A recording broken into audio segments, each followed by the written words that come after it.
Assalamualaikum warahmatullahi wabarakatuh. Alhamdulillahirrabbilalamin. Hamdan wa syukranillah amma ba'du.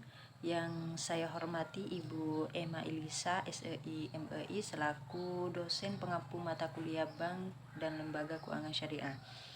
Sebelumnya izinkan saya untuk memperkenalkan diri. Perkenalkan, nama saya Samsia. Saya merupakan mahasiswa aktif dari kampus IAIN Pontianak, program studi perbankan syariah,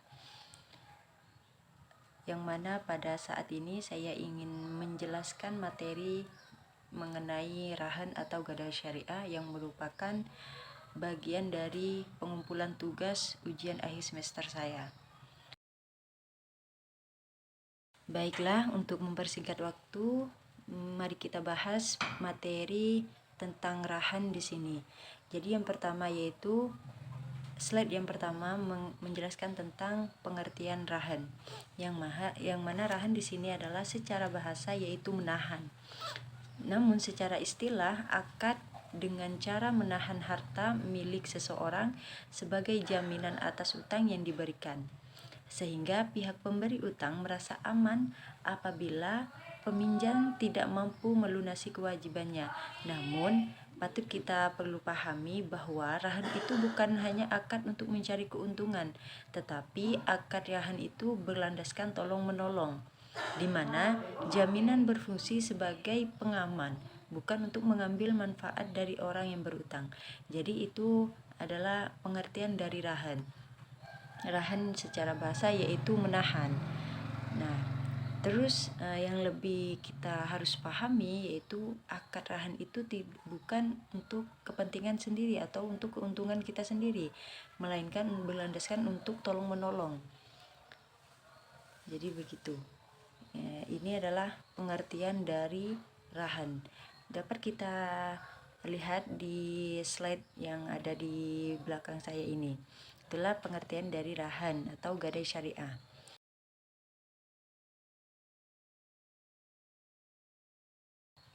Lanjut kita ke slide berikutnya, yaitu tentang rukun dan syarat rahan. Yang mana rukun rahan di sini ada beberapa ya. Yang pertama yaitu rahan, yang artinya pihak yang menggadaikan. Yang kedua yaitu murtahin, dan artinya yaitu penerima gadai. Terus yang ketiga ada marhun. Artinya marhun di sini adalah barang yang digadaikan. Terus yang keempat di sini ada marhun bih, yaitu utang atau pinjaman. Terus yang terakhir yaitu ada siwat, yang mana artinya yaitu ijab kabul atau akad yang dibicarakan di sini. Nah, itulah bagian-bagian rukun dari rahan atau gadai syariah.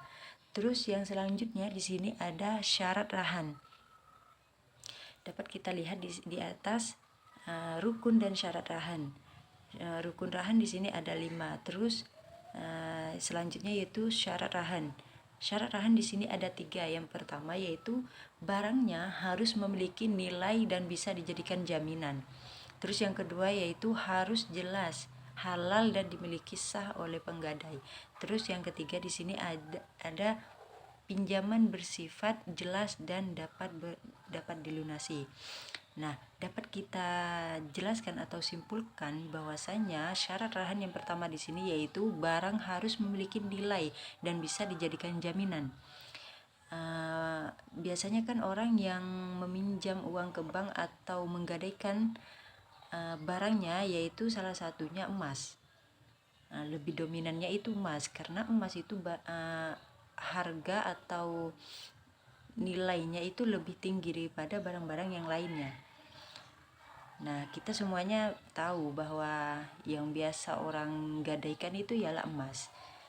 Terus yang kedua di sini barangnya itu harus jelas, halal dan dimiliki oleh pihak yang menggadaikan. Nah, kalau punya orang lain kan tidak jelas berarti.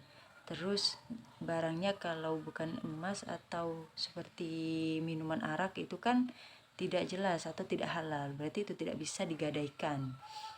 Nah, itulah syarat-syarat rahan.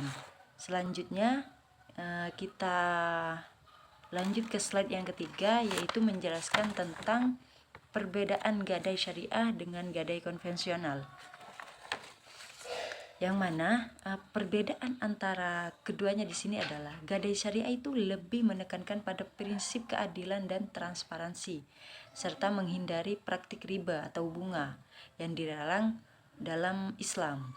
Sementara gadai konvensional di sini ialah lebih berorientasi pada keuntungan ekonomi dan tidak memiliki batasan yang jelas dalam hal biaya dan bunga. Nah, itu perbedaan dari gadai syariah dan gadai konvensional. Bahwasanya gadai syariah itu lebih menggunakan prinsip-prinsip syariah. Yang pertama yaitu tidak menggunakan praktik riba atau bunga. Itu yang paling dominan dari gadai syariah. Sedangkan dari gadai konvensional itu lebih berfokuskan pada keuntungan ekonomi. Jauh beda dengan gadai syariah. Nah, itulah perbedaan dari gadai syariah dengan gadai konvensional. Terus kita lanjut, yang terakhir di sini ada kesimpulan. Bahwasanya kesimpulan dari Rahan adalah akad gadai dalam hukum Islam yang memungkinkan seseorang itu menggadaikan barang sebagai jaminan atas pinjaman. Rahani di sini memiliki karakteristik juga seperti barang yang digadaikan harus memiliki ekonomis. Pihak kreditur hanya berhak memegang barang gadai sebagai jaminan, dan debitur hanya dikenakan biaya penitipan dan pemeliharaan.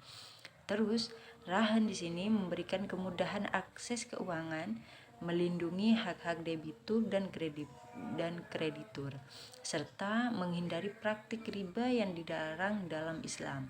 Nah, itu kesimpulan dari materi saya pada saat ini, yaitu tentang Rahan atau gadai syariah. Mungkin hanya ini yang dapat saya sampaikan. Lebih jelasnya kalian mendengarkan penjelasan dari saya terus sambil melihat slide yang ada di belakang saya di sini. Mungkin hanya ini yang dapat saya jelaskan, kurang dan lebihnya mohon dimaafkan.